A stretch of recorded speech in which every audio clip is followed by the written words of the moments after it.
Thank you. I could tell. Thank You're you. good to go. I'm good to go. Hey, everybody. Hello, hello, and hello. Hope that you are doing well. Hope that we're having a good time today. Hope we had a great Thanksgiving. We are here for another roundtable discussion.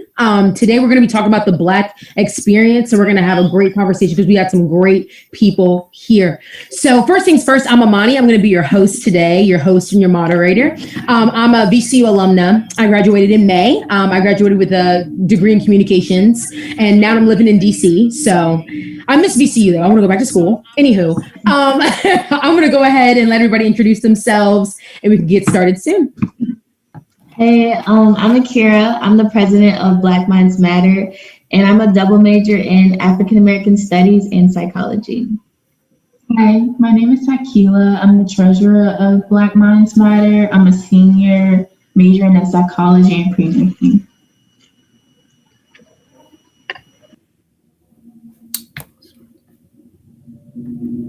Hi everyone, my name is Shane Herrera. I am a junior studying painting and printmaking, and I'm the current president of B.A.S.E. Hello everyone, my name is Neo Prince. I am a programming coordinator for B.A.S.E, and I'm majoring in mass communications. Fabulous. Great to see all of you. So glad to hear what you have to say. Excited to hear what you have to say because we're going to drop some gems today. I can feel it. So like I said, we're going to be talking about the Black experience, and our topics today, we're going to focus on intersectionality, lack of support in the Black community, how to be a better ally, and physical health and medicine. I did want to let you all know, you as an audience, you're welcome throughout the entire discussion to ask questions, to leave comments. Also, I'll leave some time at the end to ask some questions and we can talk about it if you'd like. So don't be afraid to do that. Make it happen. Ask some questions and, just stay, what word am I looking for? Stay excited. It's going to be great. Okay, so let's start with intersectionality. Or actually, no, let's just start with what does it mean to be Black? To you all, like, what does it mean to be Black in America, especially in 2020? As you all know, this has been a year. It's been a year of a movement, a revolution, I believe, has started. In my opinion, a new one, a different one. I believe it's a revolution that's been going on for a long time, but I believe it's a new chapter right now. So, what do you think, guys? It means to be Black, especially in 2020. I think for me, what it means to be Black is that every action or every decision you make there's going to be like a reaction to it, whether it's good or bad. But now in 2020, like, it's heightened. Any action that like I do as a Black man is like heightened, whether it's just like through me painting a specific like figure or maybe like going to work or something like that. Just like every decision I make is just, I feel as though it's like supervised for some reason much more than like ever now. I think a lot of people are just like have like a lot of like bottled up emotions that they like just don't know how to get out right now. But yeah, I mean, like, being Black right now is just, I mean, it's hard because I mean there's a lot of stuff that could go wrong, just like simple decisions. But yeah, I mean, you're always gonna be like looked at like differently now. Yeah. I agree with that. That's something that I would agree with. I feel like sometimes it's funny that you mention that, just, being looked at differently. I feel like when I walk around now, and sometimes, or like when white people see me, sometimes even, like, I feel like they look at me different, or sometimes they act like they don't see me. And like, even if they may want to say something, or they just choose not to, they like kind of choose to not see me. Or I don't know if it's a nervousness. I don't know what it is. I don't know if they don't know what to say, or, I don't know. Yeah. But I agree with you. Definitely. I think, me personally, I feel like, especially in 2020, to be Black is to be aware and like conscious about what's going on. A lot more of us are being educated, and I feel like this generation especially is just not taking certain things like injustices and whatnot, especially like the protests that were going on. I was proud of us. I was proud of everybody because it was a continuous fight. And I feel like everybody's gaining the knowledge and the courage to speak up and speak out about certain things. And especially like me, like I just declared the AFAM major this semester because of everything going on. Like I want to be like more involved. I want to know our history and be aware of like the trauma and the truth, because especially like in America in the education system, they don't teach us these things. There's so much that we don't know. And I saw like a tweet on Twitter, slavery was way worse than we could ever imagine. And there's so much that we don't know and we need to educate ourselves on. So, yeah. My personal, perspective on being Black in America is definitely just living with, I would say like living with a temporary or a permanent. I would like to say permanent, but I believe there is a temporary book bag of just weight that you have to carry around every day, and the reason why I say temporary / permanent is because I have hope that this weight can be lifted, hopefully within my lifetime. But, as of right now, it seems pretty permanent to where you have to live with this, this target on your back, this appearance that you can't help. Yeah. But people every day just seemingly just go around and feel like, oh, well, you matter less, I matter more than you, I'm better than you, or because you're this color, you can't get certain jobs, and that is what it is because the system is made like that. And I think to be Black is just to have a burden of what we've dealt with for years, and had to deal with, but also living with our truth of being proud of who we are. I will never, reject my Blackness. I will never neglect, to recognize and say I am Black and I'm proud to be Black, because what else would you want to be? I mean, no matter what, we go through what we go through, but at the end of the day, like it's fun to be Black, honestly, like to embrace our culture, to know that this world would not be here without us. America would not be here without us. Like we made America, so it's our country. Technically, even though I don't really like America, we made it. So This is what we got. We got to do what we got. But like to be Black is just to be like, good. Like it just feels good to be Black, even though we go through so much. And I think that essence of joy that comes from Blackness and from your authentic truth of like, I am Black, I'm proud to be Black, I don't care, no matter what, I'm going to always be Black and I'm going to love it because this is me, you know what I'm saying? And I think that's really what my perspective is about being Black. Yeah. I appreciate that love that you have for yourself, not even for your skin tone color, but really it's for yourself because, we can, in any skin color, you have to have love for yourself. And I think that's one thing that I love about the Black community is I think that we do have pride. And that's one thing that I do love about the Black community. And I appreciate you saying that. So thank you for mentioning that. Anybody else want to add anything else before I move on to the next question? For me, being Black in America is just going off of what all you guys said, is just watching your every move. I know it's things like we can't walk and late at night, like how regular people can walk. Like we get stopped by the police, we have to be extra conscious of our every move, Mm-hmm. So it's just like, it's kind of hard at the same time because it's just like you want to think that you're regular, but the things that we have to do to protect ourselves is not normal. Other people, like different races, they don't have to worry about the same things that we do. Right. So. Thank you for that. So when were you all first aware or conscious of your Blackness? When do you think that was? It can be a time, it can be an experience. When do you all think was your first time of being aware of your Blackness?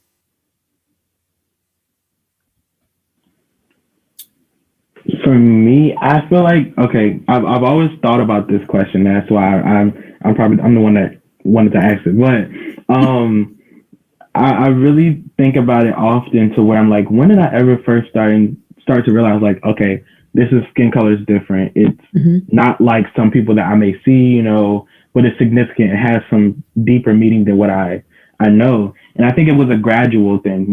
When I think about my experiences with being Black in my youth, when I was younger, I had a lot of hair. I had very, very long hair. You know what I'm saying? James was like, on my back.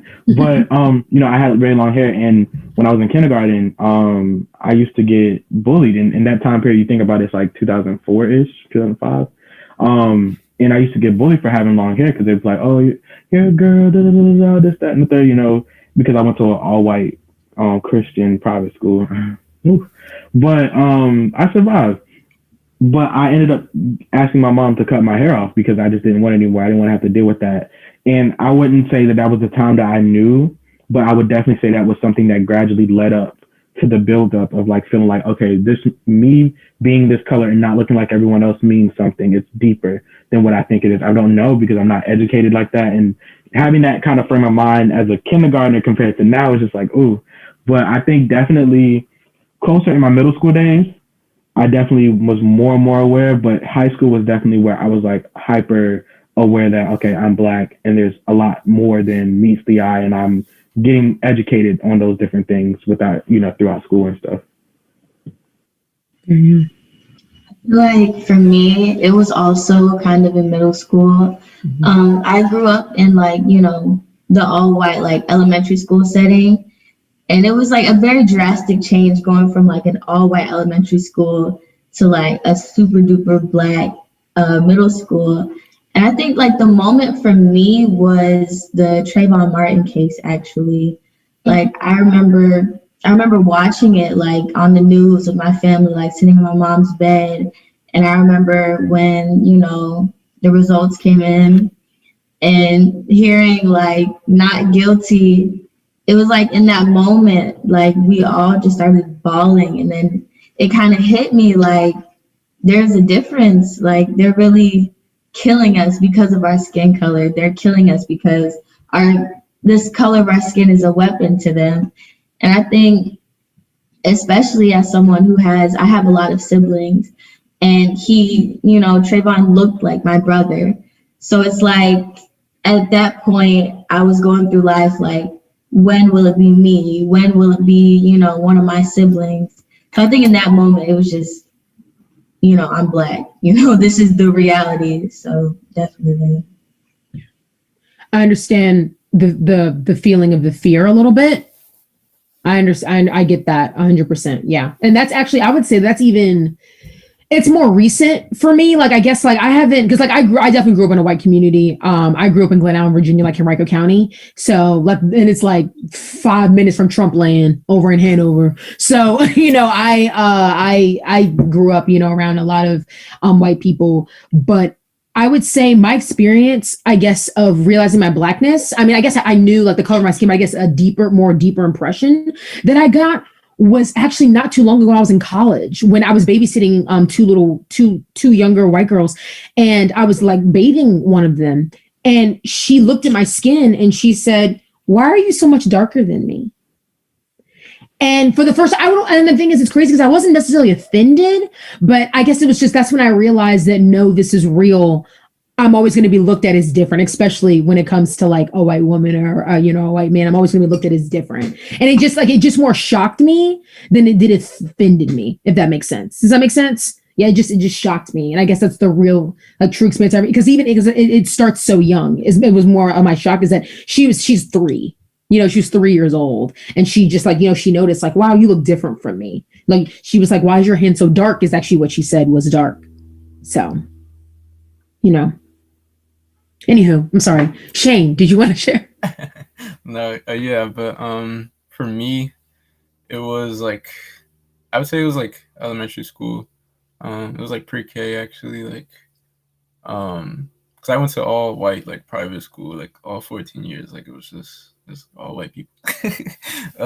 But I was the only one there. I think I was maybe 3 of us in the class, maybe 2 or 3 of us. And then I would just go to school and I would know that I looked different, but then I was just I brushed it aside. And then as I started connecting with people when I was really, really young, I was my church isn't your church. We don't when I say God, we get a different feeling. And I'm we don't sing the same songs, we don't listen to the same music. You don't know who Michael Jackson is? I was wait. What? Right. I was wait, what's going on? And then I just started paying attention to more stuff than that, like how teachers would like treat me, and like they would Yeah. like give me like a little bit more attention, just like not because of like I needed it, because they thought I needed it Hmm. for some reason. And it was just like, wait, you don't think I can do this on my own? And I was like, wait, what's going on? And then like, yeah, I mean, I was just like every day, like I was like, there's like something that's just not, there's something not clicking. And Right. then because you know, like they would show up in like these cars that were just like, I was just like, wait, like that's my dream car. I'm like, that's the car my uncle talks about like getting for the past like 20 years. I was like, wait, that's their first. And I was like, what? And then honestly, for me, it was like when Obama got elected, that's when I Uh-huh. saw like everyone's true colors in like the entire school. Like everyone was like really good with like masking it. Yeah. So like they were really good back then. I mean, still are now, but when Obama got elected, like I tell you, like I lost some friends. I was like, wait, I was like, these people are not who I thought they were. And I was Hmm. just like, so that's the divide.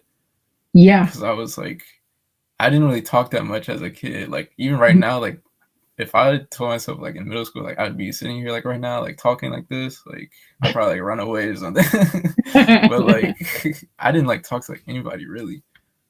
But yeah, like when Obama got elected, like people were just like talking mad crazy, like, oh, he called my house, you blah blah blah, like why you do that, do this, like blah blah blah. Like why you make it about race? And I was like, whoa, whoa, whoa, whoa, like back up, like y'all just don't want to see him over you. Like they were okay with like me being there because like I was on their same level, but when people, when like a black person above them, it's like that's just like death to them. It's crazy to me. But it was definitely Obama, and then again like Trayvon Martin as well. Like I just saw myself, and like I never like wore a hoodie again for like a year or two. I was just like, this is like crazy to me. Like I didn't even I didn't want to go outside like at night. Like I was Wow. just like, that could be me. And then Hmm. Tamir Rice as well. I was Hmm. just like, I had like a couple of Nerf guns, and then like I think it was like that moment, like, and then like my mom was like, I never understood it, like why my mom didn't like me like playing with Nerf guns. I was like, why does Hmm. she not understand? And then when Tamir Rice got killed, I was like, oh, I was Hmm. like, it's deeper than that. And she Hmm. like never really like sat down to talk to me about it, because like, you know, I used to like hunt with my dad as well. Like, you know, I used to have like actual guns I used to shoot. And then like she never really liked it, but I never really understood it. Right. But when those deaths came about, I was just like, oh, like this is like the bigger picture. And then Mhm. that was like all through middle school, and then once high school hit, like I was just like unapologetic. I was just like, this is who I am. This is what Right. you all need to know. Like, and I'm changing stuff around here because I'm not letting this go any longer. There we go. There we go. Thank you for sharing that. Thank you, Shane. I actually wanted to pose a question because you brought up a good point. I wanted to pose just what question that I thought about as you were speaking, but I know that especially for me when I was a child, I was naive, I guess, to race in general or racial politics or things like that. And it is because my parents never really talked to me about it, and maybe that's because they were trying to protect me, or maybe it was because they didn't know how. But do you all believe that we should, as you know, we have our own families and things like that. Should we be talking to our younger generations, whether it's our younger cousins or things like that, or when we have children, should we be talking to them early about this? Or should we wait? Should we wait till middle school or high school or, till we think they'll understand? I think it's I think it should start early, Okay. and earlier than we definitely think about it. I know little kids can't really comprehend, that level of consciousness Right.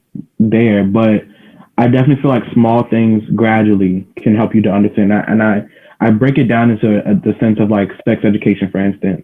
You Mm-hmm. know, I think there's been a lot of conversations within the past like 2 years, I believe, when I've heard a lot about sex education within younger children, and people are like, no, like why would you ever want to teach that? But the thing about it is, when you say sex education, that's what you just think of.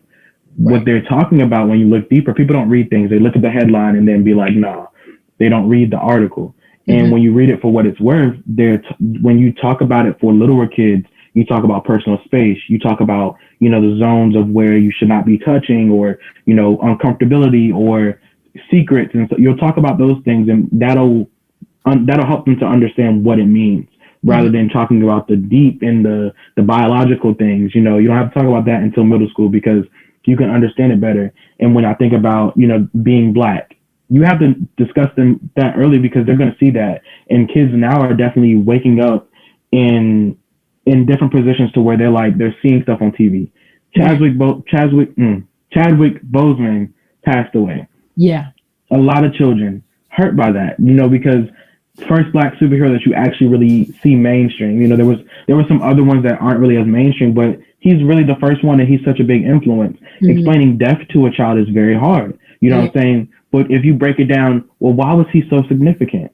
What did this mean for the Black community? That's not even something that's as deep. It's deep, but it's not as deep as when you see people getting killed, like Tamir Rice and Trayvon Martin, and Philando Castile. These names that you see, your children watch what you watch. When you're watching TV and they're in the room, they hear, they listen, they have senses, and they're going to catch on to some things. So you have to be preparing them in some way. It doesn't have to be deep, and it doesn't have to be, too, hammering down, but definitely giving them some context to help them understand. And don't be afraid to enter those conversations when they ask questions, because a lot of parents, they'll ask the question, the child will ask the question, no, we're not going to talk about that, or they'll pass it off and just let it go. Well, now the child is confused. They don't know what to think, and now their mind is just like, they could be boggling.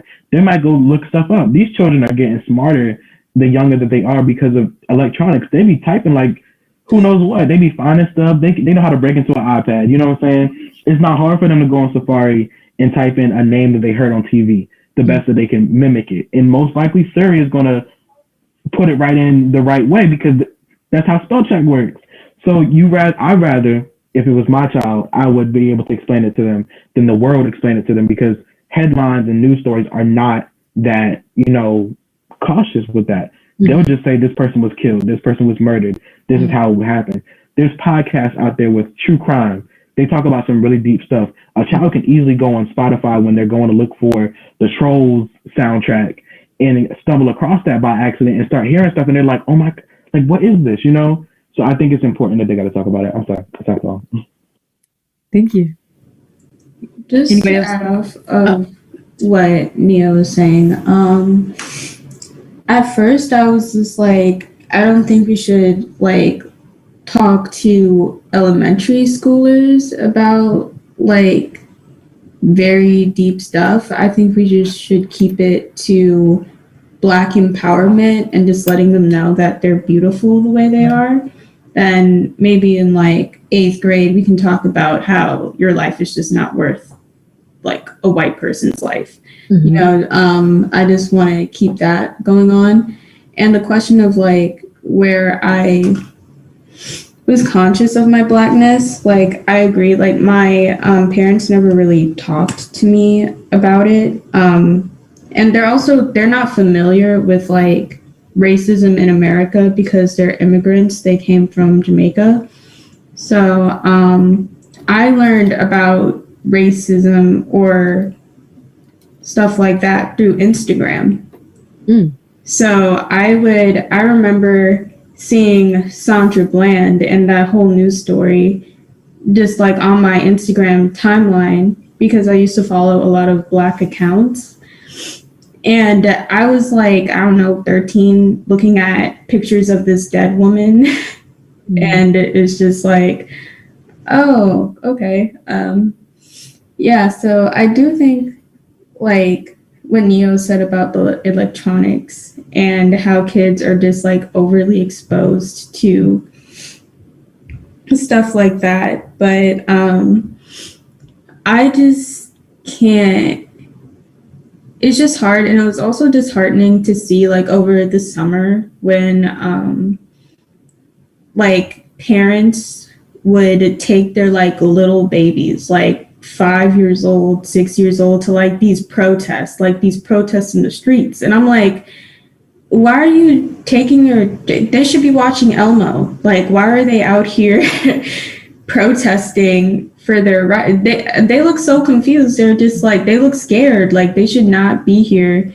So I definitely think like 10 years and younger is when we should protect them. But also people like non-Black people can't sympathize with Black kids that are above the age of 10.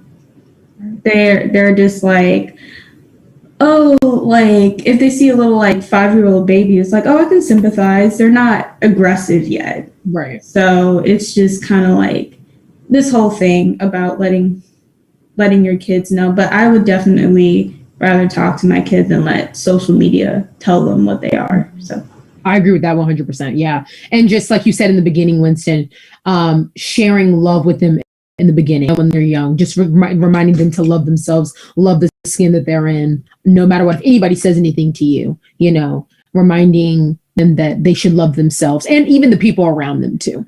So great point. Great point. So let's get into intersectionality first. We get into one of our big topics. So let's start with colorism. I know that's a topic that we talked about, that I remember talking about in a culture talk in B.A.S.E like last year. We talked about that for a while, but let's talk about colorism. Do you think, well, we know it exists. Absolutely. Is there a time when you've experienced it for yourself?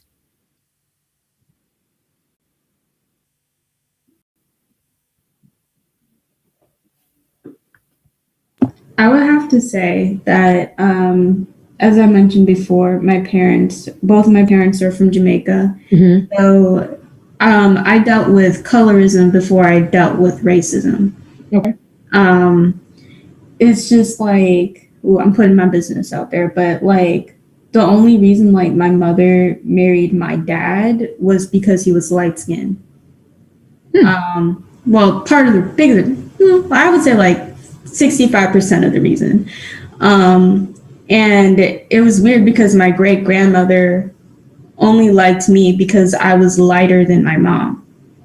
And it was like, and just seeing, well, okay, I guess I never experienced it myself, but like I've seen my mom go through it because she's a darker skinned woman. If that makes any sense. So I feel like colorism is a lot worse in the Caribbean islands because there's a big culture of like bleaching your skin and all of that. So I agree with that. Yeah. No, and I look back and I remember actually my grandma used to tell me not to like sit in the sun so much. And I was like, what? Like, you know, as a little girl, I was like, what do you mean? It's summertime. I'm going to swim. Leave me alone. Like, I wasn't thinking about that. And I guess like I think about it, I'm like, maybe that was a thing. Because my grandma's from South Carolina and I wouldn't say that she's not light skinned, but she's, I would say on the darker skin side. And maybe I think that, you know, I don't know if my grandma, I don't know if she ever really wanted to be light skinned. I don't think that was the case, but maybe my grandma was one of the first educators in Henrico County, in Virginia. And so I think that maybe she was working with other white people and there had to be a look maybe that she had to, because, you know, she permed her hair. She never wore natural hair her whole life. She like still doesn't. She still doesn't wear natural hair now. So maybe it's a look that maybe she had to keep, that I think now is maybe not the case anymore. But what do you all think? I can definitely agree with like relate to the whole like tanning thing. Mm-hmm. Like when I was younger, because I grew up around like a lot of white people, I was way darker than I am now because, you know, I was always out in the sun. Yeah. But I remember like I used to like look at my tan line like, oh, I need to get back to that, like scrubbing the mess out of my skin, like trying to get lighter again, like trying to go back to how I was before. Because like I experienced a lot of microaggressions, but I didn't realize what they were as a kid. And now like they led to a lot of the insecurities that I have now. So like, you know, my natural hair and whatnot, when I was younger, you know, all the little white girls had, you know, the straight hair. Yeah. And I walk around with like cornrows and my little puff ball and they're all looking at me like, why is your hair like that? Like, what's wrong with your hair? Why does it look like ours? Yeah. And, you know, Yeah, so I feel like I don't know, like I love the skin I'm in now, but when I was younger, definitely I I wanted to get rid of it so bad. I used to look at like the videos on how to bleach your skin, all that. Yeah. Did you ever feel, as a black woman, did you ever feel in competition with another black woman based on how she looked, if her skin tone was lighter than yours, or? All the time. Mm. Like I remember I like because I think there was one other black girl in my class Mhm. and they used to compare us a lot and she was a little bit more because I was very like shy and quiet. She was more like outspoken and she wasn't like taking nobody's crap. And so Right. they used to like, you know, they preferred me over her, like, oh, you know, I like Akira better. I want to be Akira's friend. You know how kids do. Right. Yeah. Oh, guys, we don't like her anymore. Like, and I just, and me being like an ignorant child, I was like, oh, they like me. I have the white people's approval. Okay, cool. Right. So, like looking back, I'm like kind of disgusted at my behavior because we could have been friends on some real stuff. Mhm. Like I feel like, and it's like that now sometimes, especially like being on campus. Mhm. Oh my gosh, I feel like it's always, especially at a PWI, I feel like we're always just in competition with one another. Like, Oh yeah. Yeah. Yeah. Well, see, I think I'm. I think I'm just. Sometimes I think I'm just way too dope, and I'm like, I'm not a competition anymore. You can't touch me. That's just me. But I understand what you mean. I feel like especially at BCU, sometimes I definitely felt like, and it would be the black girls or the white, anybody. I feel like they were just like, they would just look at me fun, not to look at me funny, but just, yeah, they were in competition with me. Like, yeah. you not as cute as you think. Like I felt that. Yeah, I felt that 100%. I really did. What about you guys? What about our men? Did we ever feel in competition with one another? Men? Oh yeah, the light skin versus dark skin debate. What girls like? Oh my gosh, it's like a roller coaster. It really is like a roller coaster. Like light skin, like oh you're a typical light skin. Like all you do is like squint in your pictures, blah blah. I Oh, bet you're really soft, like blah blah. I was like, I'm about to knock somebody out, and then it's like, and then it's even like guys do too. It's like, oh you play like a dark skin, like play basketball like a dark skin. That means like if you don't know, like you play basketball like a dark skin means mhm. like you're hard, like you go out there just like punch somebody for no reason, and it's just like Okay. what, like I just don't. I mean, I understand it, right? And it's just like, but I just like how to like maneuver through it. It just gets Mhm. like, ugh, I don't know. It gets a little it gets irritating sometimes, Yeah. but I don't know. I mean, yeah, I don't really. I mean, I don't try to like let it like affect me that much. Hmm. Because like I mean, I know like I don't know. I mean, it's still in the professional world too. Like Right. just like professionally, like I don't know, like I've like personally seen like I used to work for like Instacarts, like you go deliver groceries and stuff, and it's just Mhm. like I could like see people like how to interact with like people that were like my complexion versus people that were darker than me. And it's Mhm. just like they're like more cautious around like darker skinned people for some reason. It's like they think like they're gonna like retaliate. Like I've Mhm. seen it with like my mother and like my aunt. Like every time we'll go out, if we'll go out together, like they'll always ask my aunt the question. Oh, they'll always like advertise to my aunt who's a just a lighter complexion than my mother. Like she's like my complexion, but my mother's a little darker. So they'll Mhm. always like advertise to her first, or they'll go to her and have another aunt that's like even lighter than me. And it's like all when they all three get together and it's like, ooh, like they like never ask my mom first. Or they're like at checkout, it's always like, okay, man. You know, like little stuff like that. And it's just like ugh, like I see it, but it's just like I Mhm. don't even know how to like I don't even know like if I can like teach it. Not like teach it, but Mhm. like I don't even know how to be like that's racist. Like like it's like trying to call people out on their like BS, but it's like it's so fast and so quick that it's Mhm. just like Tory Lanez got over it. It's like, oh, you only do like light skinned women. He was like, "Oh, I did this on purpose." I was like, "Did you do the project on purpose?" And he was like, "Well, maybe I did." Like I don't know. It's just really weird. That's my take. Yeah, I agree. It's an odd way of thinking. I agree. What about you, Neo?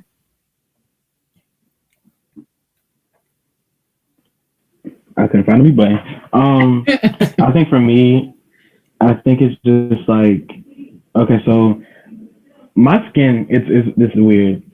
In the wintertime, I get much lighter, and in the summertime, I get darker. And it's funny because my mom is kind of like lighter, and then my dad is dark skinned. And so like when I look at all my family, we have a lot of light skinned people, we have a lot of dark skinned people, Mhm. but it's just like it's not consistent with like where it makes sense. It's just like some people are light skinned, some people are dark skinned. And honestly, I've never really experienced much of anything when it comes to colorist stuff other than probably in high school when I saw it, with girls that would be at my high school because I went to a predominantly black high school. And so I could definitely see the comparison of like, oh, most of the guys are going towards light skinned girls, or they would treat or talk about the dark skinned girls a certain way. And you're just like, for what reason? Like it's nothing, they're just different skin color. Like they're not doing anything different. Or, honestly, we were in the hood, I'm not gonna lie. So our school is kind of, different.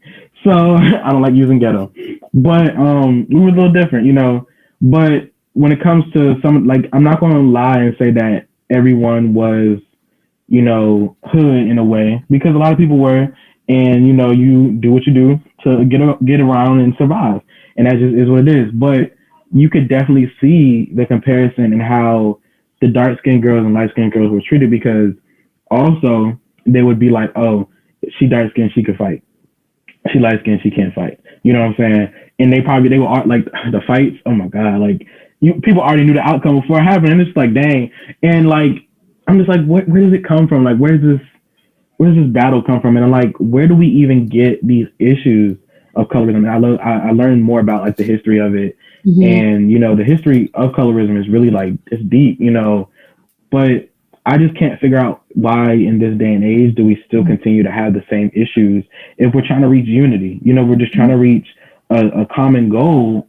If we are doing that, because sometimes it seems like we're not even trying, and it's just weird to see that we still have these same things. And I know a lot of things is like there's comedy and then there's reality, but then how do we like where's the middle line?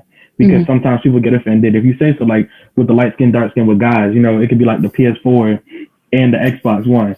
They be doing the same thing. Now it's the PS5, Xbox Series, or whatever. But it's the same thing, and it goes over and over again. Like the memes I see, they be funny. I'm not gonna lie, but it's just like why? Like who came up with this? Like light skin guys sleep like all cuddled up, and then dark skin guys just like it's like what is this about? Like who made this up? Like who?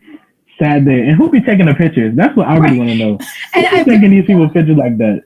Yeah, I really do think the hype of it came from social media, because I think that like so the way social media is a business, they're trying to make money. I think it's something that people will talk about. So if it's something that people will talk about and click on, it's making money, and even if whether it's creating a problem or not, it's still something that's going to be sold in a way, if that makes sense. Right. And when you you said you talked about the beginning of colorism, right? When you said you like did some like what did you find out?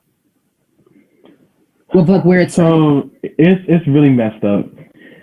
Basically, one of the origins, because it definitely has multiple. It's not just one specific one, but one of the ones that I researched on, it was about this man, and he got tired of seeing enslaved Africans lynched, and honestly, when you think about slavery, we think about the color purple and some stuff like that. It was bad, but like Akira said, this was much worse than we would be thinking about, because they would see like bodies.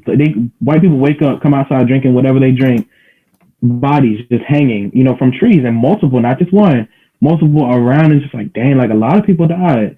But he would get tired of seeing them, and the reason why a lot of them were getting lynched is because they tried to run away or they wouldn't listen, whatever. So he told other slave owners, and he basically was just like, you want to know how to stay keep a hold of your enslaved people or whatever. They call them slaves. I'm not gonna call them that. But he was like, you want to know how to get control of them? He said, impregnate the women, make babies. They're gonna become out light skinned, and then let them rule over them, kind of, like kind of put them under submission. And if they didn't, like, and some of the other ones, if some of them were kind of lighter skinned, if they were already out there, they would give them a little bit of power to be over top of the darker skin, to keep them in line, keep them in check.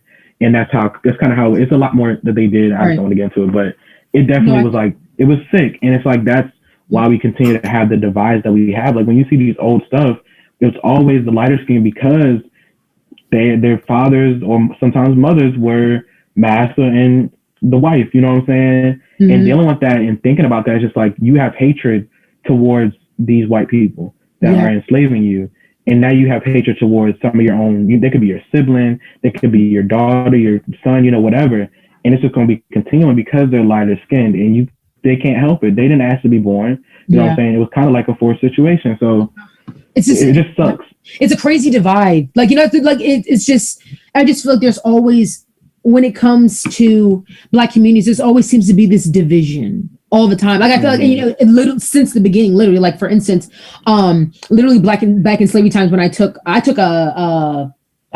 history class, a Black history class, and actually found out that, and most of the time, like photos in history books today will depict Black men in the fields, but it's actually not true at all. It was Black women who were actually in the fields in the beginning. It was Black women who actually fields because they believed that they were more delicate with their hands, so they would pick the cotton, they pick the cotton better. They have nails and things like that. So it was actually Black women, and they were in the fields. And I wanted to pose this question: do you all believe that right now there's a divide with Black women and Black men, that we should be supporting one another? Do you think that there's a divide between us at times? I will answer your question, but I would really quickly like to add, colorism is profitable. Yes. It is the way makeup companies market toward light-skinned Black women, or, like that whole debacle, of every makeup brand getting canceled because they don't have a dark shade. It's just kind of like, so that whole division of colorism is a big part of the beauty community. Then going on to answer your question, I think at this point I don't know about other Black women, but I'm fed up with Black men. Throughout my entire K through 12 in college, I think it was just because the area that I grew up in, and it was diverse. It wasn't white and it wasn't Black. It was like a diverse community. But anytime I would have an interaction with a Black guy, he would always say, "I do not date Black girls." Anytime I would be interested in a Black person, they would be like, "I only date light-skinned Latina girls, light-skinned Black girls." And the Black girls they do date have to be like, I hate this word, but ghetto. They have to really play into that Black stereotype and have that slim, thick figure, which I'm none of that. So it's just kind of like, I've kind of just moved on from Black men. I used to really be like, oh, I gotta date a Black guy, I gotta be pro-Black, but I'm over it.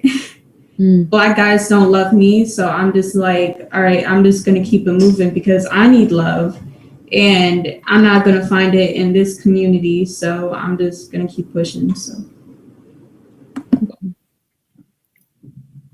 okay, does anybody want to add?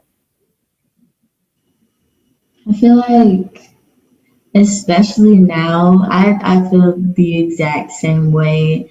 I haven't, like, when it comes to interracial relationships with a Black guy and a white woman, I don't see them asking them to look a certain way, or making sure their bodies look a certain way and judging them because of things they can't control. But I know, like, in relationships with Black men, you have to have the perfect figure. You know, you have to have like a fat ass. You have to have 3C curls and like nothing higher than that. You know, if you're for anything, it's you know, I don't like that. But they don't like our natural hair.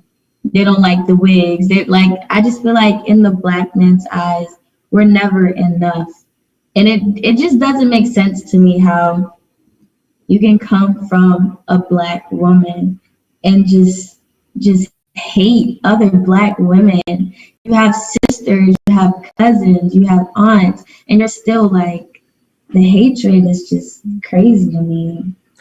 Well, I do want to say, first off, I'm sorry that both of you and Winston and Akira, I'm sorry you had those experiences, but I do want to say that those black men that are like that, they're not men, and they're ignorant, and they just don't know, and they just don't understand. Sorry, that was my grandma. But I just want to say that the first I'm sorry that happened. I'm not trying to like sway you any which way, but I do want to say that you know, I will say like I have a wonderful black father, and I love my dad, and he's a great man, and my dad, like, he loves black women, and he, you know, he doesn't, I mean, you know, I wouldn't say that I would say like he does care about, you know, people, you know, how his women look and stuff, but you know, I truly don't want, you know, any black woman especially to go around thinking that they're not loved by black men, and I'm so sorry that you do feel that way. I just wanted to add that. But the men that did say that, please disregard their arrogance and their ignorance, because they just don't understand. So Go ahead. Oh, I definitely agree with what both of you guys said. It's like black men, they strive for perfection from black women, but they could date outside of their race or like have a white woman, and they don't hold them to the same standards as they hold us to, which is, I'm still confused on that. But yeah, like with black men, I'll always like when I'm dating people, I always get, oh, you know, I don't really date darker women. I like light skinned women, or, you know, I've always heard that. So it's just like, you know, it's kind of hard to date nowadays. yeah, In like today's society. okay, yeah. No, I would agree. I would agree with the aspect that it is harder.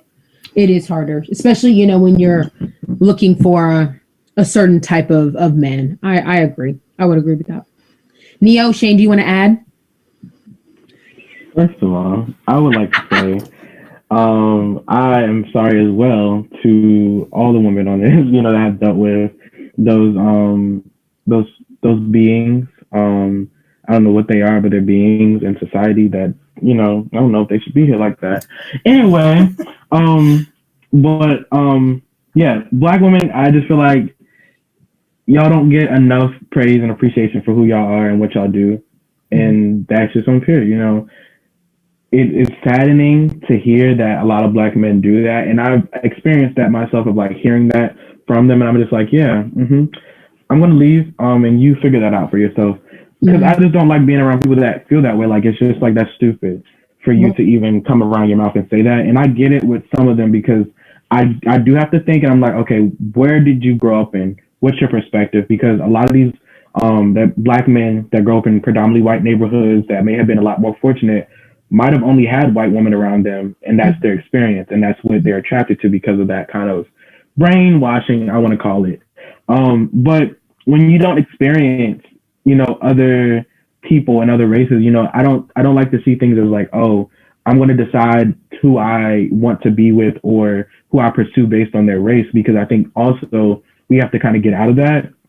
I think when we just say, okay, let's date somebody because they're this color, I want to date a black person, I want to date, okay, let's separate preferences and racism, and, you know, let's get into a different conversation. Why do we even get into a relationship with people? Because we want to be with someone, because we want to love someone. What gives us that love? You know, the personality, the attention, the communication, these other factors that play into that. So why are we bringing up white women every 5 seconds, talking about only date white women, only date light skinned women. Why we have to bring it up as like black men? I'm like, why do y'all think about that? That's the first exact thing that comes to your mind. You don't even give the woman a chance to to do anything. You know what I'm saying? They approach you or whatever, and you're not even giving them the time of day because of their skin color, because they're a black woman, or because they're darker skinned, or because you have a specific type of person that you want to be with. Did you ever think about them, their feelings, who they are, their experiences? Like, do we ever think about that? And I just think it's just stupid that a lot of these men are out here doing that. Like, I'm just like, you're really stupid and dumb. And, I don't wish you well in life because honestly, you don't wish other people well. So I could say some other things because I don't want to get disrespectful. But, I just think that it just comes a time when you have to think about it like this. I hate that y'all had to experience that, but I'm glad that y'all know who those people are, because you can know who to avoid and who not to be with, because people that have that mindset is just you're really childish. You're really childish, and I think you need to go back to preschool and learn your colors, because last time I checked, black is a superior color. Just saying. If all the colors make black, then why let's deal with that. White, they can get a little scratch on. Anyway, not gonna get into that. But yeah, that's how I feel. You know what I'm saying? I really don't like having that conversation with people that literally have social media, and you can understand that, because people that are just like, oh, I date this person because, or I date this person because they're white, because of this. You have social media and you can understand why that's wrong. So I'm not going to educate you because you have a device, you have a social media account. Now go figure out what's wrong with you, because now it's a you problem and not anybody else. Because black women, don't ever think that you're the problem. Don't ever think that that's an issue that you have to figure out within yourself, because that's not fair to you. Like, that's not something that you have to figure out. The person, the being, whoever said that to you, did that to you, thought about that to you, whatever, that's a personal fight that they need to deal with, because they fighting some really heavy demons, and them demons, they must be winning because something wrong with their mind. But that's all I got to say. Don't worry, God gonna take care of them. You gotta worry about that. God gonna take care of them. Don't worry about that. Shane, do you want to add anything? Yeah, I was gonna say I agree with everything what Neo said. Like, all of it. It just comes from a place of ignorance, just lack of respect for like their own self. Like, how do you have that little respect for someone else? And, it's like you came from a black mother. And it's just like, what? I don't even know. I can't even fathom it, because like I have a black mother, and I was raised by black maternal care. Like, everyone, like my father like passed away like a couple years ago, but like I was raised the whole time by like my black mother, and then my black aunt, my black cousins, like all of that. Like, black maternal care is like my heart.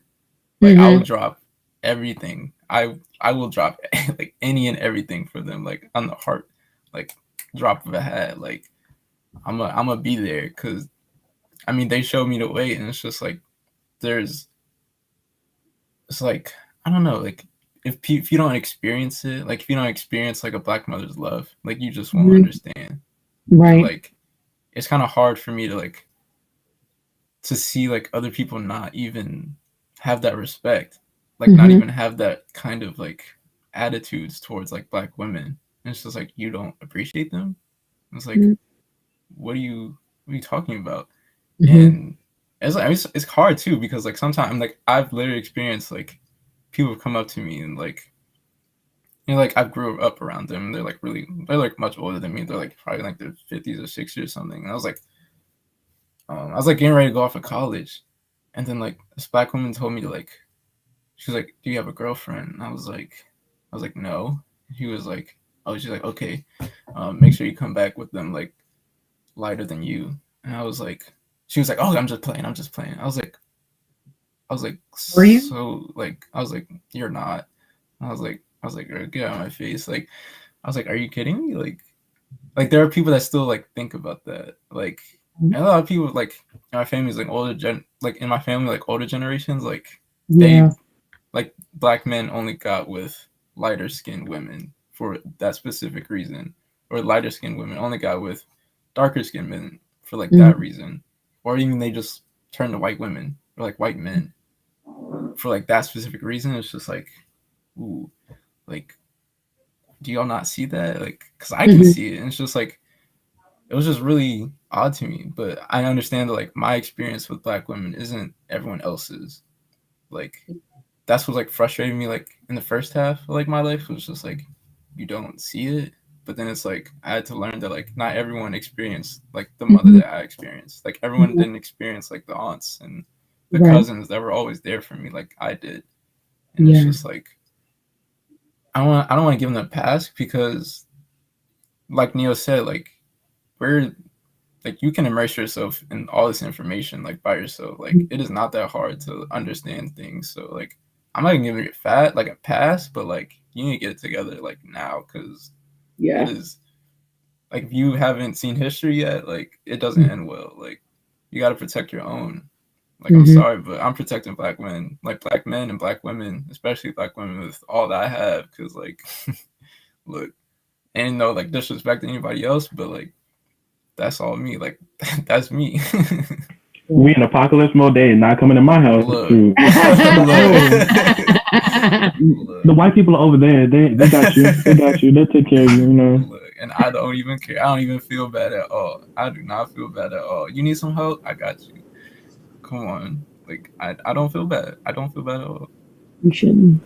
I would just really quickly like to add that maybe not go to social media, or even, I agree with Google, yes, but it's just like, again, me traumatized by Instagram at a young age. I would remember seeing this hashtag called "White Girls Do It Better," and it would be like white girls with a stereotypical Black body, so very like slim, thick, and they would be doing like these little dances, you know, the little stupid ass dances that they do, like Juju on that beat. I remember like they would always do that, and like under the comment section, people would always be like, "White girls do it better. White girls do it better. Who needs Black girls? White girls do it better."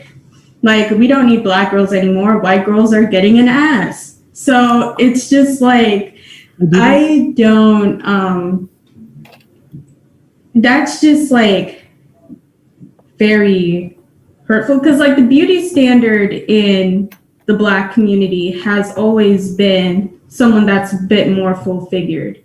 And in the white community, it used to be that paper model thin, whatever. But now, since Black people are becoming more mainstream, so is the body figure.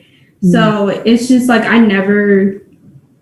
I felt like invaluable because I'm a Black woman, but I do not fit that mold of being slim thick. And it's just like seeing all these Black boys say that I don't need Black girls anymore because white girls are getting an ass. So it's just like, oh, I was never valuable in the first place. So it's just like dealing with that. And I was gonna add something else, but that was the main thing. Like, so the reason why Black men get with white women is because it's a status symbol. We all know that. Jay-Z with Beyonce, she's lighter skinned. Then you see all these like Travis Scott with Kylie Jenner. Like, it's just like, it's a status symbol, and white women are more demure, polite, not ratchet. They're amiable. They can like do whatever, but Black women give too much back talk. So it's just like, that's why it's not just like the color thing, it's also the attitude and the stereotype thing. That's all. I'm sorry.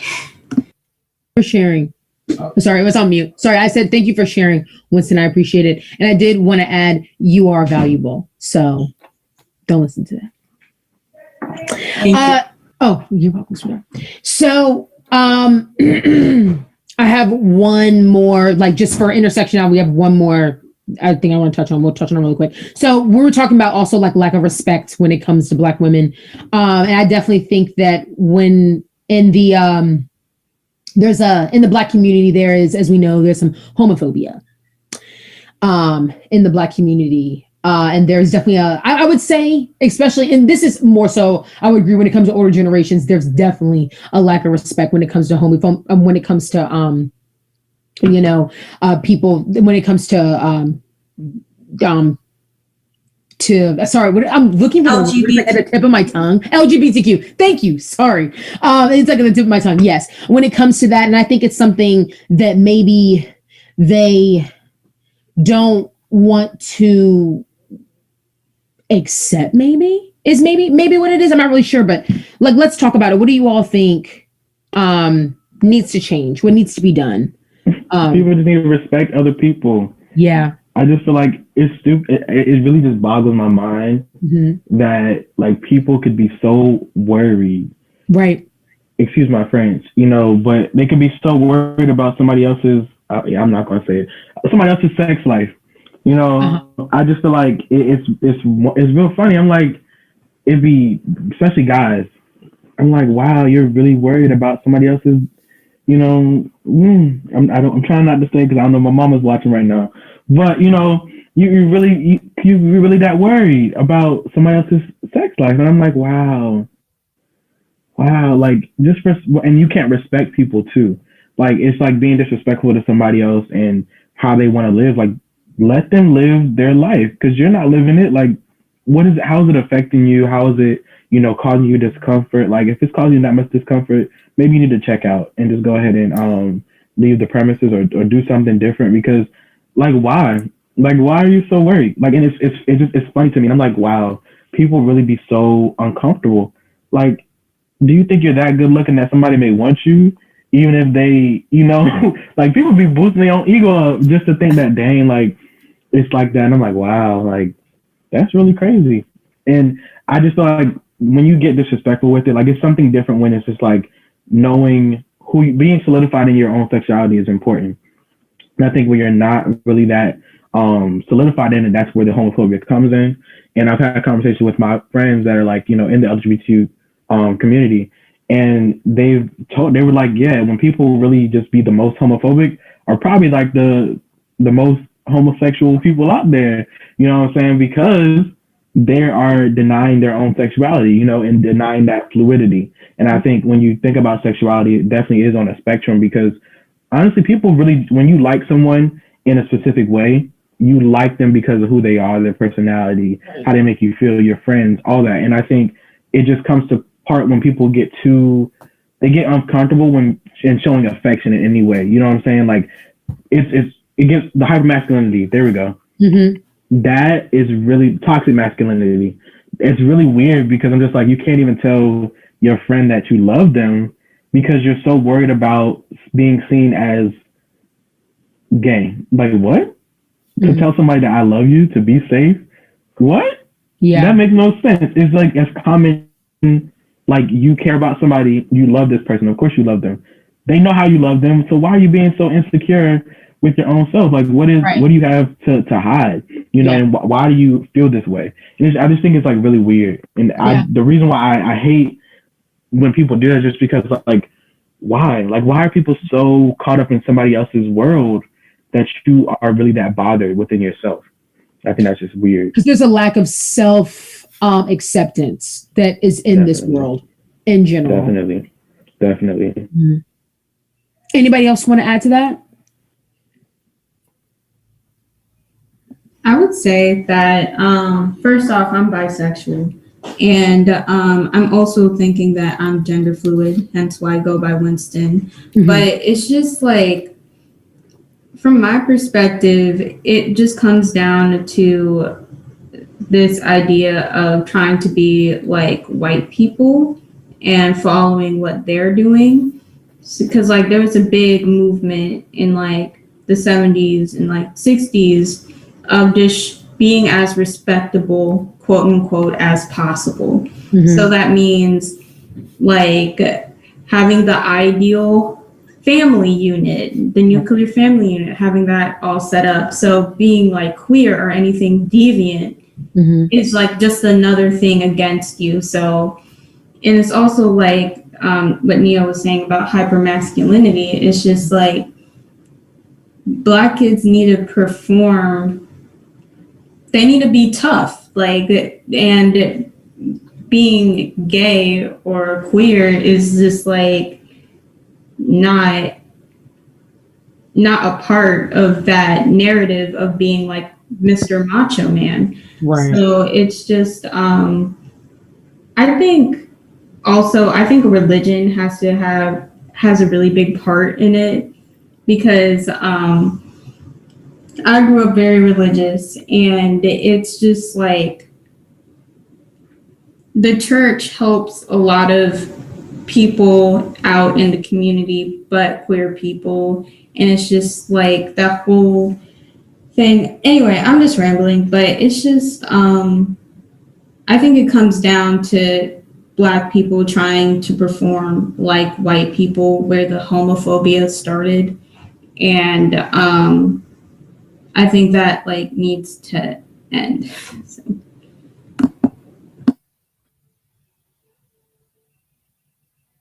I'm so muted. Sorry. Thank you, Winston, is what I said. Akira, I saw that you were trying to unmute yourself as well to share. Yeah, I mean, y'all basically like touched on everything. I've never understood it, because at the end of the day, just mind your business. Like, it literally has nothing to do with you. It doesn't affect your life in any way, shape, or form. I will literally never understand it. And even if it's from like a religious perspective, okay, cool, that's your God. That might not be their God. And especially, like, I feel like Winston was bringing up a great point about, religion itself, because it's different for everybody. Like, you can be Christian and you can still be a part of the LGBTQ community.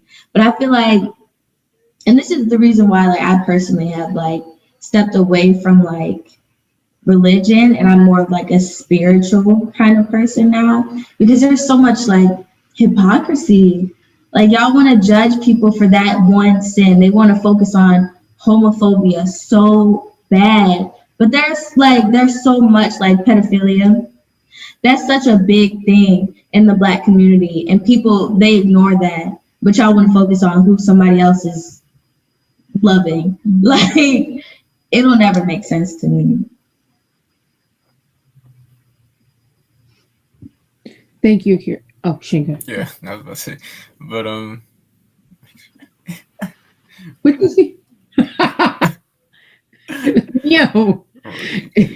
But yeah. For the people out there, Neo said, how many people out here wearing mixed fabric? That's something Nick would say, bro. Tell me it wouldn't be though. Nick would say. He wouldn't say that.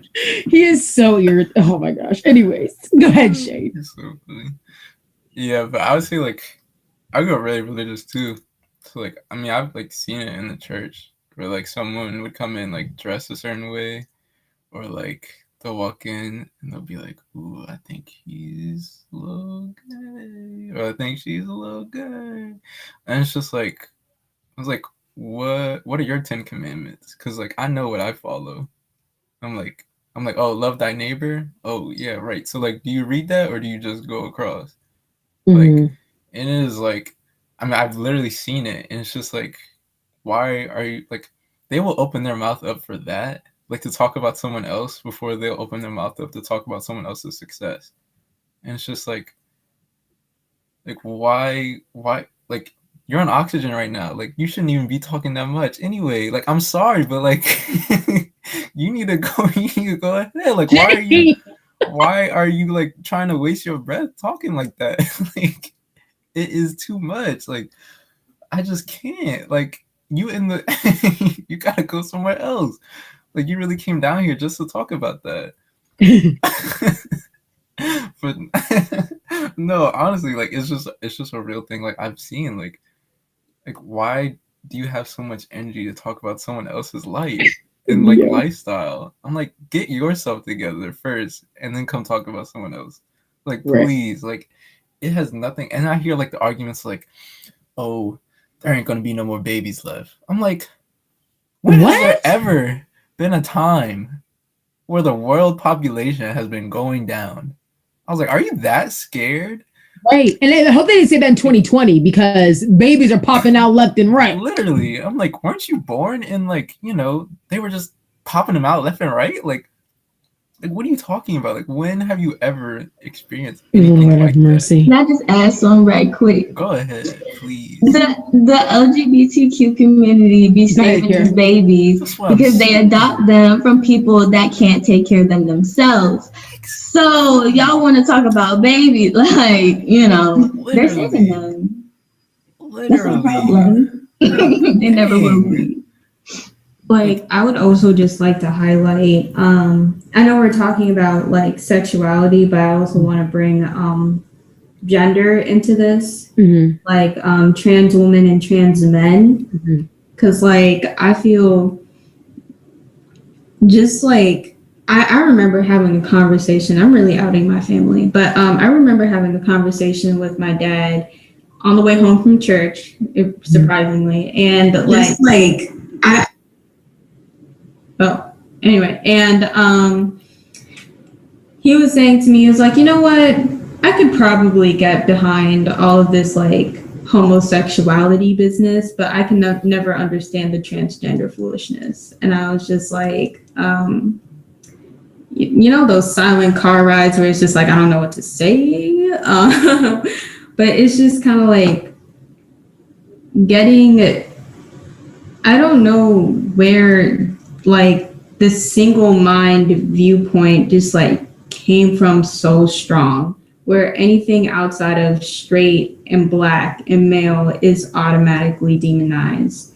And it's just like being straight, black, and male hasn't gotten you far. Why are you trying to reach this level of like, again, going back to respectability politics, like why are you trying to reach this? Like why can't you like let people live and express gender in a different way? Why does it have to be like your way specifically? So anyway, I just would like to highlight trans women and trans men and AFAB non-binary people and AMAB non-binary people because they matter too. And I feel like often they are left out of the Black Lives Matter conversation, because I have had so many discussions where family members or just people would say, we need to worry about Black people first, not Black trans people. And I'm just like, if Black trans people are free, then everyone is free. But yeah. Thank you, Winston. Yeah, I would agree with you on that one. I wanted to comment real quick to piggyback. I think it's really quick. People that see it like that are literally like, they're disgusting to me, because do you not see somebody as a person because they've chosen or just are being who they are? You know what I'm saying? Like, these people are just living their life authentically them, and you're gonna say that they're not a person? I'm like, that's disgusting. Like, that's really like, wow. Like, you don't care about them. And like, when you think about the Black Lives Matter movement, like, Black Lives Matter, you know, we're saying this, and it's just like, some of y'all really don't mean these other people that are out here just living. You know what I'm saying?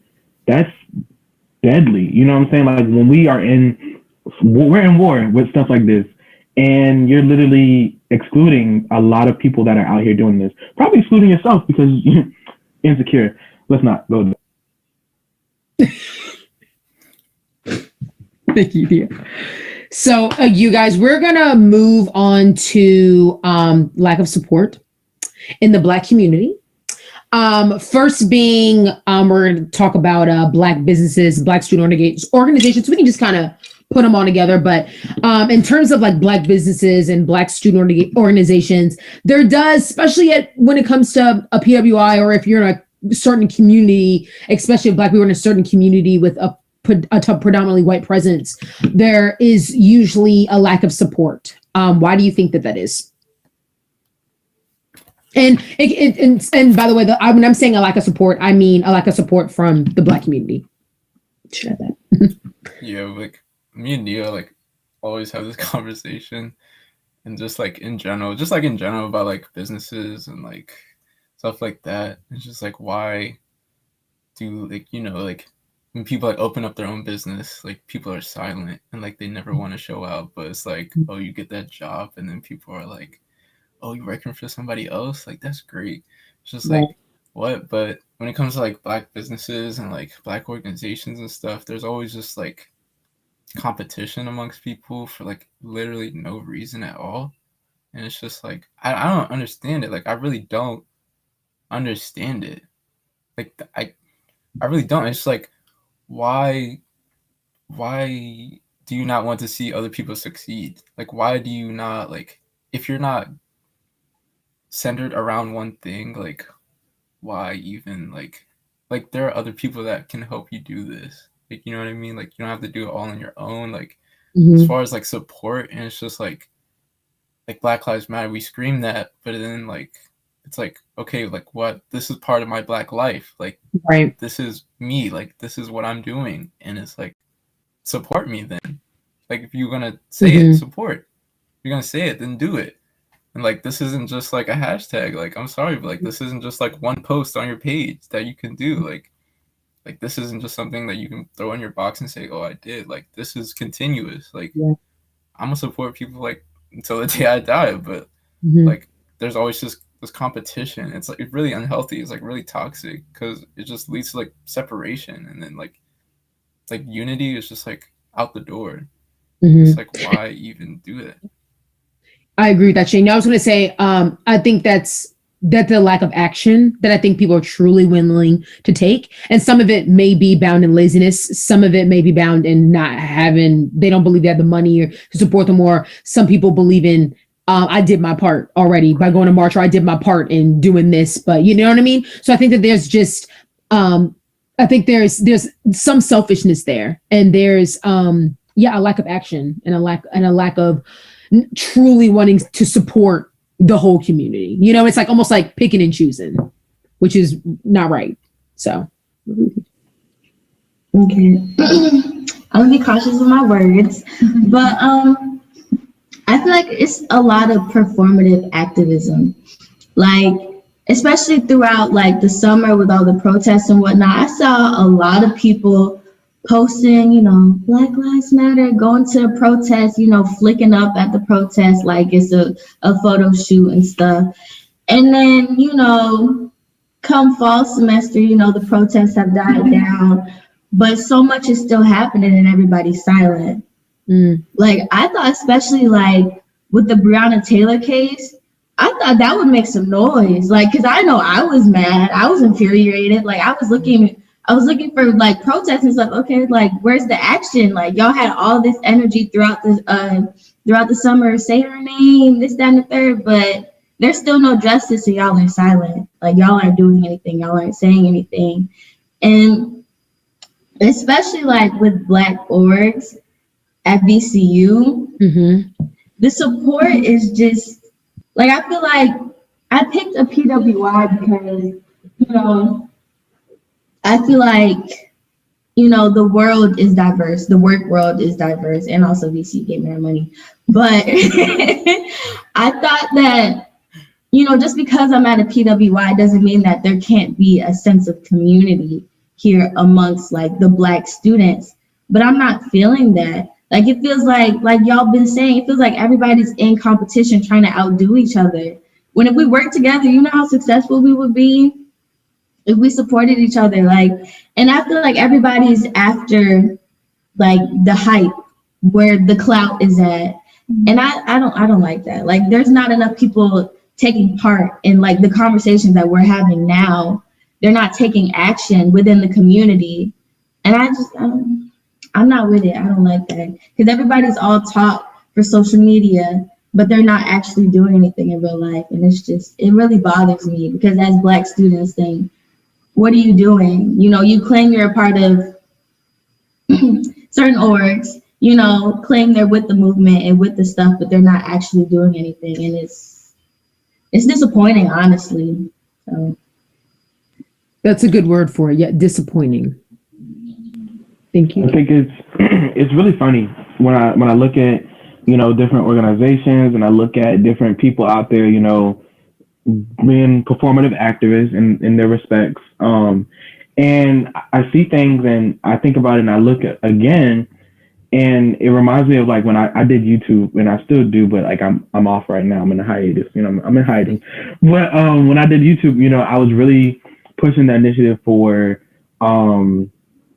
really just giving people the opportunity to learn more about what college is about and give you like a survival, jank about college. And when I was doing that, the support I got, I was like, okay, my inner circle. I'm like, okay, my inner circle of friends, of course, they're gonna support me, whatever. And then you ask other people, and it's just like, it's not there. They don't want to support you, but they're quick to watch these videos of, oh, we're gonna do a public interview talking about some BS. We're gonna do this little thing. You're gonna do a little prank. We're gonna do this. Unproductive stuff. You know what I'm saying? And I'm gonna call it unproductive. And people are like, oh, well, how do you define productive? It's unproductive.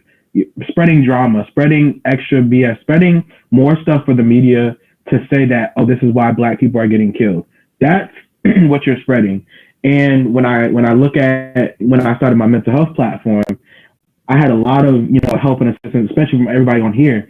I had so much support and help, but when it came to other people, nobody wants to share anything. Nobody wants to be a part of stuff. Nobody wants to talk about these things. I'm like, okay, what am I doing? Am I doing something wrong? And I had to step back and I said, Neil, don't ever think that again. You know that you're doing something wrong. You're doing what's necessary to help push this initiative to get the state of mental health fixed, to really do some big change. People just don't want to see that. And it's just like, wow, it's sad that people don't want to see that, but you want to see the constant stuff, and being a follower of the Shade Room, I'm gonna unfollow them. Right now I'm gonna be a little bit toxic for the rest of this year though, because 2020 is here. But when you think about it, it's just like, wow, a lot of us subscribe to that and we actually feed into what the negativity and the toxicity that comes from it. It's like, why are we all constantly in this battle talking about let's support this, let's support that, but we continually tear each other down? It's like you're so contradicting. Like you'll post something about a Black business doing this and doing this big. Next week you post something about this Black woman and putting her down. Comment section full of people saying stuff. I'm like, wow, this is crazy that people actually are like this. And when you bring it back into the university setting, it's just like we never, as much as we try to preach about this sense of unity, even when we had things that, I'm not going to say anything specifically, but things that kind of brought essence to bring us back together, there were so many people left out. So many people in organizations that are there that just got left out of the conversation, left out of the support. We can support each other. Why are we fighting to be big and bad? Like, why are we in competition like everyone's saying? Why are we picking and choosing who we support? BCU is very cliquish. You know what I'm saying? If you're not in that big clique, if you're not in this popularity sense, you're not going to get what the support looks like. You know what I'm saying? It's always a popular kids table. And everywhere that you go, it seems like there's always a popularity table, especially in the Black community. And it's just like, why do we continually put people on a pedestal like this and there's no support for everyone? You know what I'm saying? People are out here and it's like the continual hierarchy system. It's just like, are you any better than our white counterparts that don't do shit for us? You know what I'm saying? Like, are you any better in pushing this message of you're trying to be an advocate, you're trying to do this, you're trying to do that? Are you any better because you're following into these same principles? You're doing the same exact thing that they did to us. It's like, oh, white men were at the top at the beginning, they still are at the top. And, barely anybody could get into that party. And then stuff started changing. Well, now y'all just are pushing the same narrative, just in a different perspective, in a different way. And it's just like, it's so disheartening and discouraging to see that people that you think are there for you and there to support you, where they at? You support them. You share their stuff, you like their stuff, you watch their stuff, you're current, you stay up to date on that stuff, but they won't do the same for you. And it's just like, wow, okay, I'm going to set my boundary. I'm going to withdraw my support because maybe you just don't need it because you seem to have enough that you need. You know what I'm saying? You're not giving us none. And not to sound selfish, like, oh, it has to be a give or take. But at a certain point, I have to recognize that as much as I give, I can't keep giving to someone that's just going to take and never give anything back. You won't give me the time of day. You won't give me the support I need. You won't share a post. It takes 3 seconds, maybe. Now, Instagram, probably 5 seconds because Instagram didn't change stuff up. But, to share a simple post, to share a poster, the event we had yesterday, the events we having today, I'll be helping running the Instagram. How many people have I seen actually repost that stuff? Other than people I asked to do it. I'm like, can you please do this for me? Or people that are like really close in our circles. we can probably all name the people that do that for us. But what about the people that want to see this initiative of Black people and Black voices be amplified? Oh, you big and bad on social media talking about, oh, we have to do this on. You got your phone, you on Instagram or Instagram stories saying the whole message, but yet, where were you when it's time to post and do things? You've seen it. I know you've seen it. It's on social media. It's there. You follow me. You follow the other pages. Where were you? That's all I got to say. That's all I got to say. Also, like, I wanted to touch on something that you mentioned about, like, as officers, how hard we are on ourselves. Like, when you see, like, a low outcome for, like, an event or something, you're, like, very hard on yourself. You take it personal, like, dang, like, am I not doing something right? Like, I'm trying to, like, help the community, but the community's not showing out. Like, I remember when we first started BMM, and I was a freshman. I didn't really know anybody like that. But I remember there was this, big Black VCU group chat. Yeah. And I remember talking about it in the group chat, and everybody was like, oh my gosh, it's such a good idea.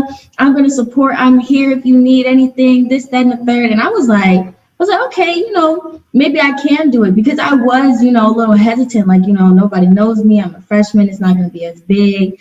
But then, I saw all the support and everything everybody was saying. I was like, okay, this is something doable. All of those people were mute. All of those people were silent.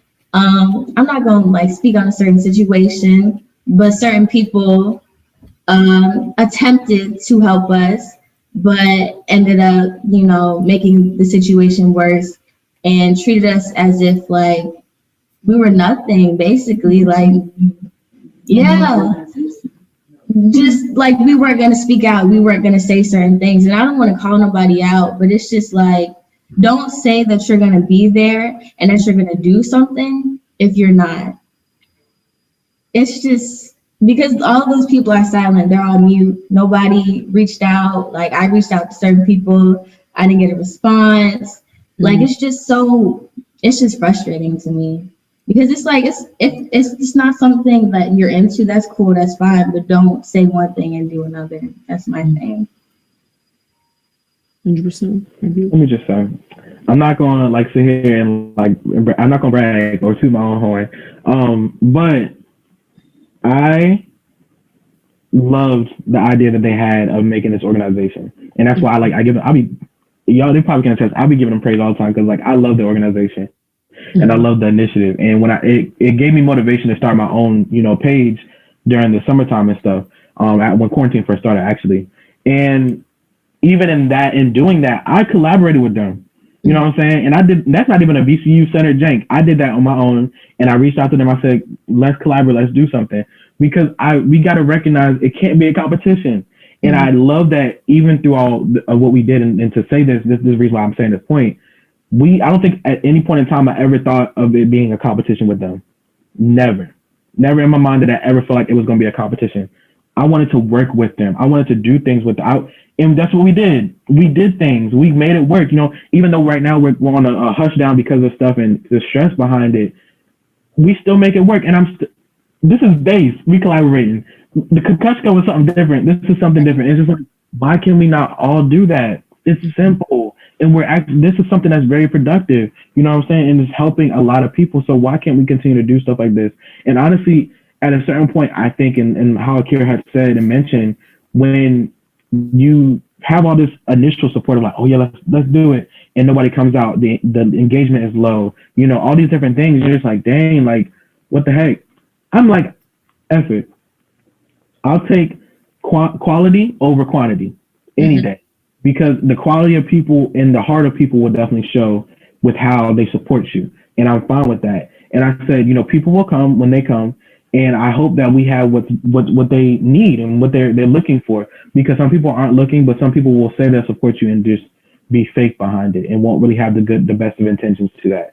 And when people see you doing good, I hate that people try to misstep in there, or they try to be like, oh yeah, I was always there to support.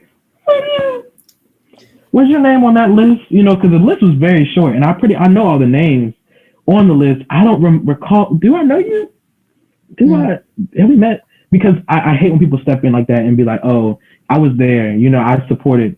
Did you? Did you give to the? Winston took the time out of her day, out of her schedule. She'd be busy to go and find a high school that we can help, Huguenot High School. And we try to do as much as we could. I know it got cut off and really short, but we're still doing stuff.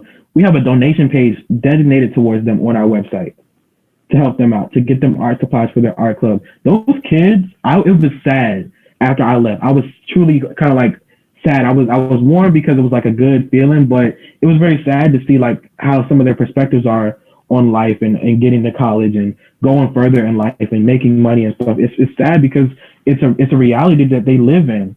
And it's like, dang, like I wish I could do more. And we're trying to help. But when you get no support, are we really making any change? You know what I'm saying? I would love to continue making events all day. I like making events. I like hosting these things. It's fun. It's really cool. But I think it's more important that we have conversations like this, that we have events centered towards being productive in our activism. You know what I'm saying? I'm not saying everybody got to be a 24/7 activist, because I'm not. Mm-hmm. I'm going to bed. But I think it's important that we continue to push this fight deeper than what we thought. Use the revenues, use the creative outlets that we have, such as making events, to also promote other things. You know what I'm saying? It takes 5 minutes literally to go out your way to promote another organization, to promote another business, to promote another initiative that somebody else is doing. You could be doing something totally unrelated, but promoting them in a way to give them the opportunity to have other people. You can be blessing somebody by saying, I can literally talk about an organization or something right now. I could have talked about Huguenot, and I could have told somebody that's on a live stream that's watching this to give them money. And now they may have $1,000 a day just have in their pocket maybe, and give it to that organization, to give it to Huguenot. And now they have more art supplies, and it's blessing somebody else, and it's helping another child get further in life. You know what I'm saying? That's all I got to say. But yeah, I just think that's how I feel. Great point. Thank you, Neo. Appreciate it. Winston, do you want to add anything or? Yeah. All right. So, I have a lot. Number one, I feel just like I've been really inspired this past summer to really take my activism to the next level. Because like over this year, even before the protest started, even before COVID, I was just really sitting here like, Black women are disappearing and no one's really like talking about it. All this shit is happening, and I just felt like this need to like do something. And it's just like rallying people around you is so much harder now because everyone is tired. And I get that I'm tired, but it's just also at the same time, it's like, you should be as pissed off as I am to like getting this done and helping people out. But I also want to say that, going to like Black businesses and everything, and, keeping the Black dollar inside of the community more, I would like to say that is good, and we should start moving back to that. But however, things like Tulsa, things like the Red Summer, I feel like we've done that before and it did not work. If that makes any sense. Like we tried to keep the dollar. We tried to build up our own communities. We had Black Wall Street and they burned it down. So I just think finding new ways to make sure our community is good other than money. And that's why I'm more passionate about like community-based things, like real community-based things. Because Shane and Neo know my feelings on this, but fuck capitalism. I really hate Black capitalists. Like I feel like when the whole summer, Black people are like, oh, my business is getting destroyed, da da da da da. And I was like, don't worry, the community got you. We gonna raise money and fix up your building. But like, you can't be like, oh, you can't burn down my black business. Da, da, da, da. I was like, you're only looking out for you and your family. Down to it, like when capitalism is into play, you are only looking out for you and your family and the wealth of your future kin. You're not looking out for the black collective as a whole. So I just think that having a way to really just like help other black people that are not in your immediate family or in your immediate friend circle is something we really just have to focus on. And yeah, that's all I was gonna say. Thank you. Well, we're going to go on to our last topic and our last question of the day, which is going to be how to be a better ally. So when we're talking about ally, we're talking about how white people can be more of an ally in our movement. That we have more of an ally in like working together, I guess. So like how white people can do that. I remember like this past summer, especially with the protests and everything, I actually had one of my good friends, she's white, she's a white girl. She reached out to me and, you know, she asked me like, she actually to explain what was going on, which I appreciated that. And she asked me to, you know, how can she be of help? So how do you all think that white people can be a help to us or can be our ally during this time? The reason we brought this question up, because I do want to preface too, someone last night at the other event, they had put this into the YouTube chat, and I'm not sure if anybody else, because I know some people are watching, but I'm not sure if nobody has really said anything on YouTube. Okay. But they asked, they were like, you know, how can I help? You know, I'm white and I want to be able to help and assist in these things. Number one, Cash App. Cash App. Because, we good? You good. It was like overlaying for like 2 seconds, but you good now. Cash App a black person. Cash App the money. We all struggling financially. We need some money. You know, things happen, especially if we in college. We need money, okay? And that's bare minimum because first of all, black people deserve reparations. I'm a firm believer in that.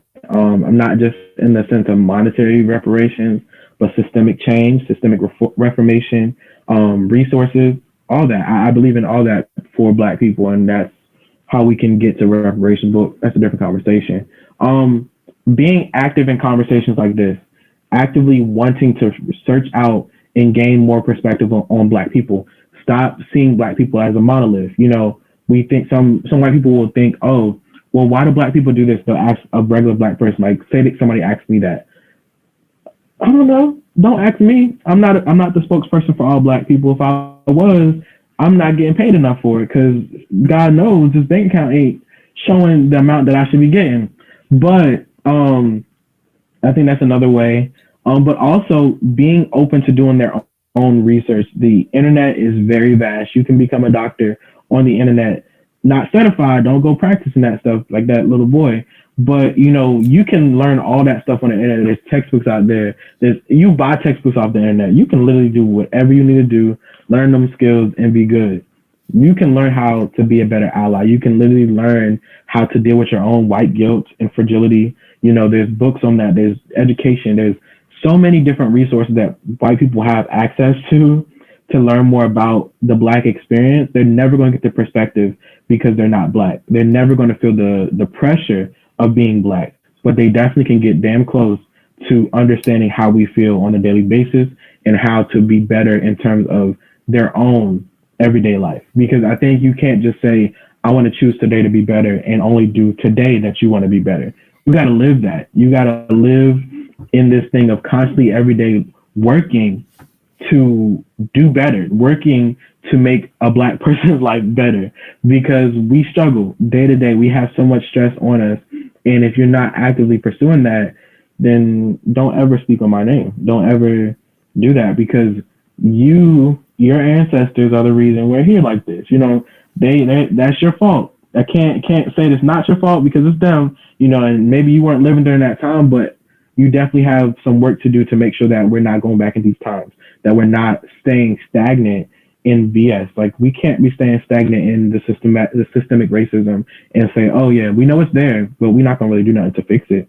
You know that there's issues in the society. If you're not doing something actively to make it better, you're just contributing to it. You know what I'm saying? It's just like how a lot of people, you know, with voting, if you know that you're not voting for this person, I get a lot of the perspectives. I'm going to say it blankly and plainly. You know, if you're not voting, you're contributing to the other side that has the upper hand. You know, and in terms of this, you know, Tangerine, Cheeto, whatever you want to call that person, but you're contributing to their success. And if you're not voting for the other side, and sadly, you know, sometimes we have to accept that this movement is an ongoing thing, and sometimes the people that, you know, are on the other side that we have to choose may not be the best choice. But when are we ever going to get the best choice? We can get close to getting stuff done. We can put people in these offices that can help us get more accomplished than the other side, because best believe they ain't going to do shit for us. So, yeah. Anybody else want to add?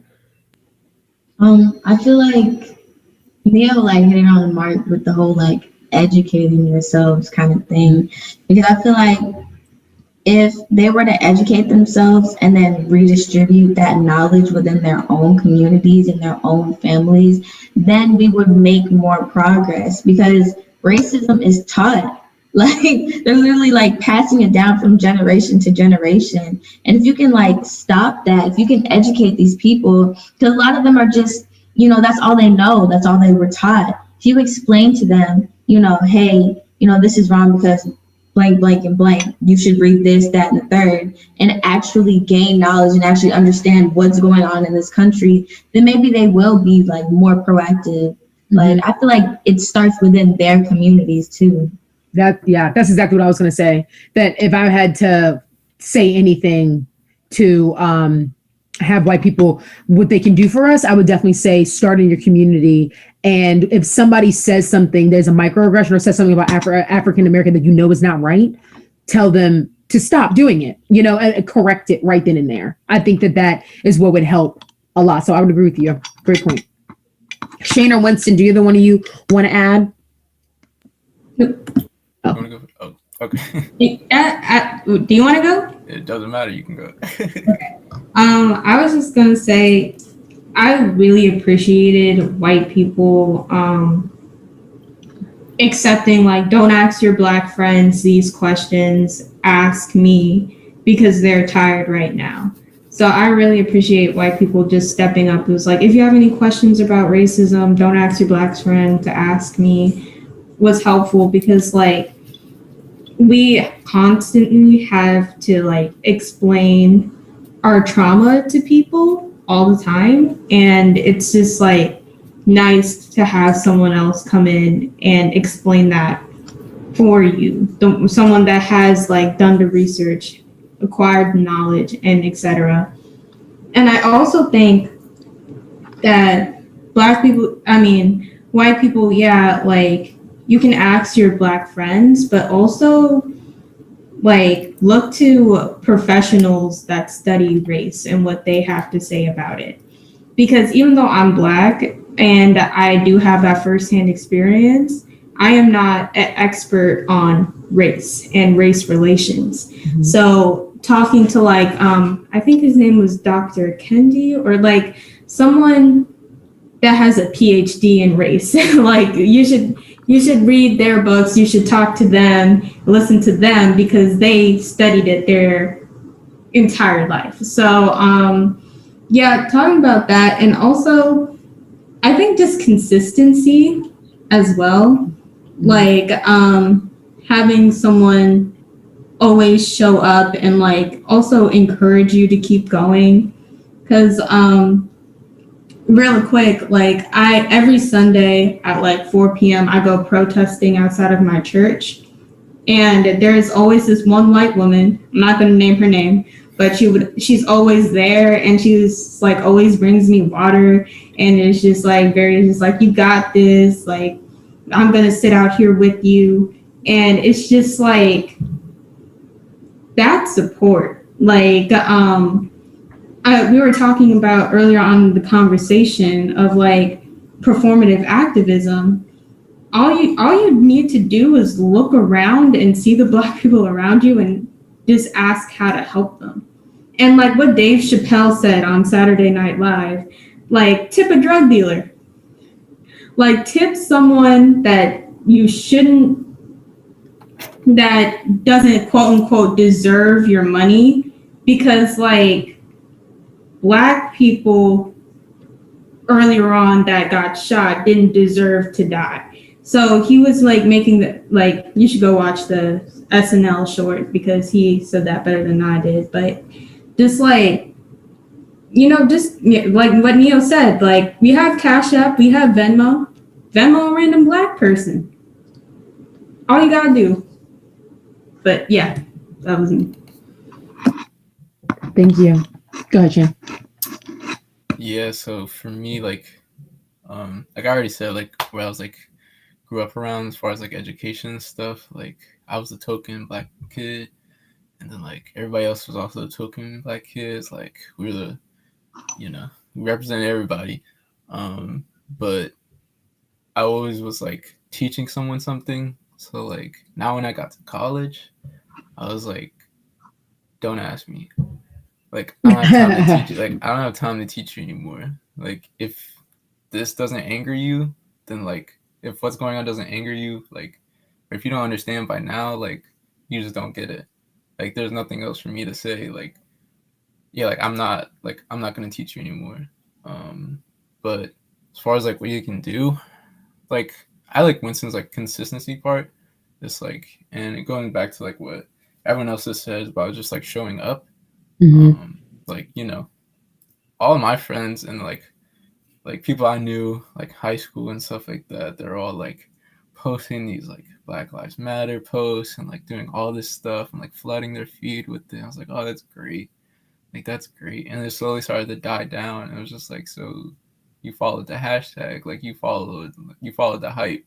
Because like if you really cared, what you would do is like, I know I'm talking about B.A.S.E, but like look, like there are plenty of other people like in other organizations. Like I don't see you sharing their link. Like you're not sharing ours. You're not sharing their link. I'm like, yeah, Black Lives Matter was like this big like national movement, but like what it takes to get there, it starts locally. Like it starts like with your friends and stuff like that. Like, I mean, if I got into like, I don't know, like some like really big like the National Galleries, like white owned, whatever.